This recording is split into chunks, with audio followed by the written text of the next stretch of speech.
I was present. I spoke on the bill. I voted my own switch. But by the time the verification took place, I was no longer on the floor. That was State Representative Anthony DeLuca. I connected with him yesterday. He is one of the 4 Democrats that House Republicans in Illinois several weeks ago called for a verification of a recent bill that passed with Democrat support, and then they found that there were 4 Democrats not in the chamber for that verification. Anthony DeLuca being one of them, even though he did indeed stand up on the House floor and spoke to the bill.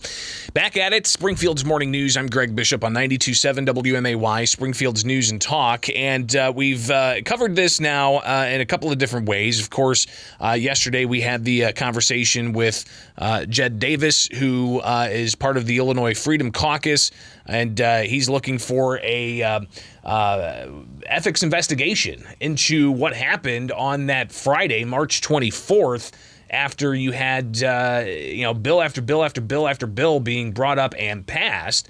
And this is how it sounded on that House floor that evening whenever they were trying to ultimately get through a piece of legislation. Here's the start of that and some of the comments that were made during that particular vote in the House. I urge an aye vote on this bill. Bills in short debate, 1 in opposition, 1 in support. The question is, should House Bill 3957 pass? All those in...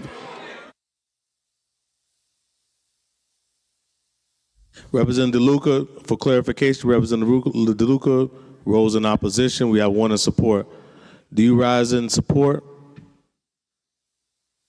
Mr. Speaker, we ask for standard debate. This is a major bill that has massive implications in this state. We're on short debate. Do you rise in support? I ask for verification. Representative Calkins.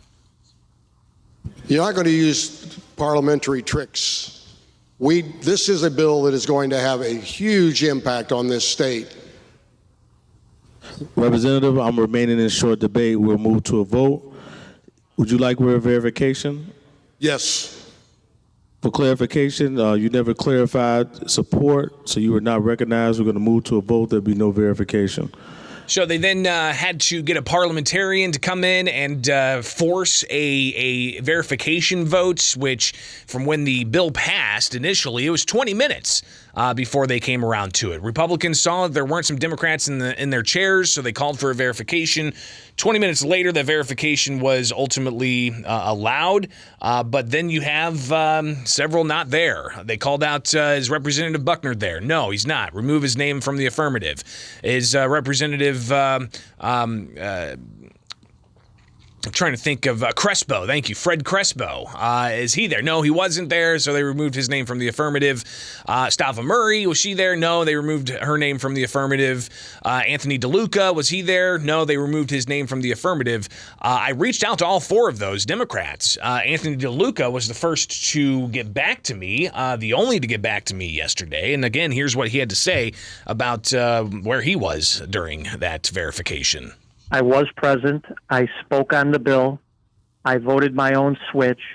But by the time the verification took place, I was no longer on the floor. So DeLuca, again, sharing with me that he was indeed voting. He flipped his own switch. And you can see him in the video of that day early on after, right before the vote happened. He was there at his seat. Some of the other Democrats named were not. But I did reach out to the Illinois House Speaker to get a comment. They said that the Freedom Caucus has repeatedly proven that they are not sincere about governing. They go on to say that their one goal is obstruction and will end in majority of voters in Illinois because their policies continuously fail at the ballot box.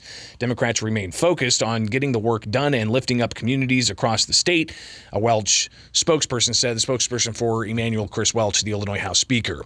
But Republicans in the Illinois Freedom Caucus, they're looking for that investigation. They want to see that people are going to be held accountable and alleging that you've got staff that were flipping their switches.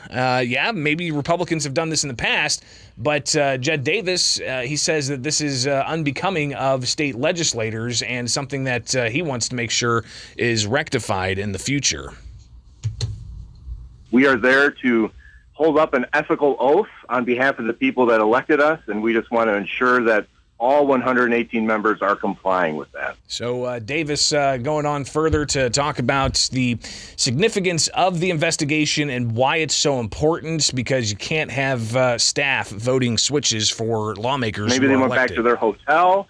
I am not sure, but they were still being accounted for in the vote roll call. So even though they weren't on the floor, their switch, their box, was still being voted. And that's what we question. So they're looking for an ethics investigation, whether that's going to advance, whether we'll ever see any kind of outcome from it, or if anybody's going to be held accountable for that. Who knows? But they called shenanigans. They want an investigation. You've got Democrats in the supermajority essentially saying, hey, you guys don't want to govern. So that's kind of how it goes here.